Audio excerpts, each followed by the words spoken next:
বিয়ের ঠিক 2 মাস পরে প্রথম শ্বশুর বাড়িতে আসা।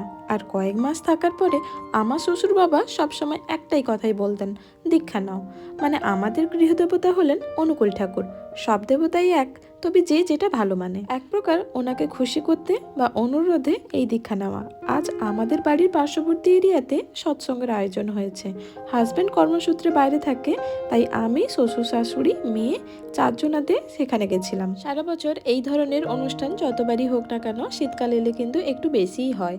আর আমার মেয়ে সেখানে গিয়ে অনেক দুষ্টুমি করছে, তার দাদুকে তো খুব পরিমাণে জ্বালিয়েছে।